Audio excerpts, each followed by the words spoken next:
Om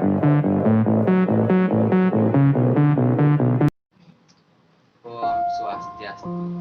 Perkenalkan, nama saya Gusti Agung Kurniawan Karisma dari kelas 11 IPS 1. Pada pertemuan kali ini saya akan membahas bab 2, yaitu tentang sistem dan dinamika demokrasi Pancasila sesuai dengan UUD Negara Republik Indonesia tahun 1945. Nah, pada kali ini saya sudah memilih satu di antara 3 topik yang telah diberikan kepada saya, yaitu topik dampak manipolitik sebagai salah satu bagian dinamika pemilu di Indonesia. Nah, sebelum saya membahas lebih dalam materi tersebut, ada sebaiknya kita menonton cuplikan video berikut.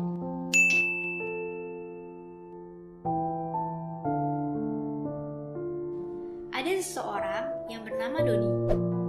Dia adalah tim sukses salah satu calon pemilihan. Dodi membagikan brosur calon pemilihan dan menyelipkan uang di balik brosur yang dibagikan. Menurut pasal 187A nomor 1 Undang-Undang nomor 10 tahun 2016 dan pasal 73 ayat 3 Undang-Undang nomor 3 tahun 1999, Dodi dan calonnya telah melakukan money politik. Mereka mendapatkan hukuman paling lama 6 tahun penjara dan denda maksimal 1 miliar. Money politik sama saja dengan suap, baik untuk mendapat suara maupun menyuap penyelenggara untuk memanipulasi hasil pemilihan. Jadi dampaknya adalah uang yang seharusnya untuk rakyat justru untuk mengembalikan modal kampanye. Akibatnya banyak pejabat terkena kasus korupsi. Ditambah lagi dengan pendidikan masyarakat yang rendah dan kemiskinan yang tinggi, membuat masyarakat mau melakukan apapun agar mendapatkan uang dan memilih calon tersebut tanpa melihat visi dan misi. Bagaimana sih cara mengatasinya? Sebagai generasi muda yang dikelilingi teknologi, kita bisa meminimalisir money politik dengan menyebarkan gerakan anti money politik dan menyuarakan pentingnya hak pilih seseorang untuk masa depan Indonesia di media sosial. Jadi, mulai saat ini sebagai penerus bangsa, ayo kita mulai gerakan anti money politik dengan hashtag 2019 Stop Money.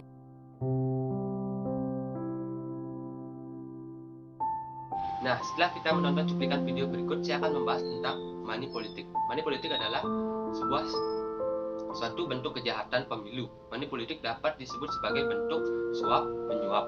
Arti suap dalam Kamus Besar Bahasa Indonesia atau KBBI adalah uang sogok. Nah, di mana dalam hal ini masyarakat menjadi sasaran suap oleh calon pemimpin atau calon kepala daerah beserta timnya. Money politik sudah menjadi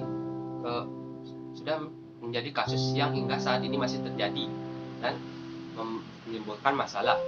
Money politik sudah menjadi kebiasaan para calon pemimpin atau calon kepala daerah untuk mendapatkan dukungan banyak dari masyarakatnya. Dalam hal ini, politik uang adalah bentuk pemberian uang atau menyuap seseorang supaya orang tersebut memilih calon pemimpin. Paling tidak terdapat 3 unsur dalam money politik. Yang pertama ada unsur insentif. Unsur ini biasanya berbentuk jabatan, janji tertentu, ataupun berbentuk uang. Yang paling lumrah biasanya berbentuk uang. Oleh sebab itu, biasa dikatakan singkatnya politik uang atau money politik. Nah, yang kedua, unsur ajakan. Unsur ajakan yang paling sering dilakukan adalah unsur ajakan yang untuk memilih pihak tertentu dalam pemilihan umum atau memilih partai tertentu dalam pemilu. Akan tetapi bisa juga terjadi politik uang ini diberikan untuk tidak memilih partai atau pihak tertentu dalam pemilihan umum. Nah, yang ketiga, politik uang diberikan kepada konstituen, utamanya kepada mereka yang akan memilih, agar hak pilih mereka digunakan untuk memilih pihak tertentu. Tapi politik uang ini bisa dilakukan di mana suap tersebut diberikan kepada penyelenggara pemilu.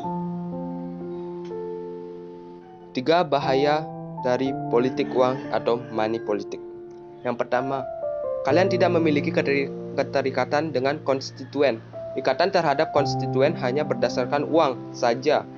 Oleh karena itu, Anda tidak akan mempunyai hubungan yang baik dengan konstituen Anda. Walaupun Anda terpilih, ini bahaya sekali untuk Anda karena Anda tidak memiliki hubungan dengan konstituen Anda. Yang kedua, pertanyaannya, berapa uang yang akan Anda keluarkan untuk melakukan kampanye? Dan yang ketiga, pemikiran untuk cepat balik modal. Misalkan, Anda duduk di lembaga legislatif. Ini menjadi salah satu hal yang sangat berbahaya karena mungkin Anda di sana akan memikir bagaimana supaya segera balik modal untuk segera mengembalikan dana yang telah dikeluarkan untuk keperluan kampanye. Ini berbahaya. Berbahayanya adalah nanti waktu duduk setahun atau 2 tahun pertama Anda tidak serius untuk kerja sebagai anggota legislatif, tetapi mencari celah-celah supaya bisa mendapatkan ganti uang yang sudah dikeluarkan. Inilah yang menyebabkan banyak anggota legislatif yang ditangkap oleh KPK karena terjadi penyalahgunaan anggaran. Demikian video yang bisa saya sampaikan. Jika ada salah kata, mohon maaf. Saran saya, kita stop money politik karena lebih baik kita kaya harga diri daripada kaya materi dari hasil money politik. Sekian, terima kasih. Om Santi, Santi, Santi.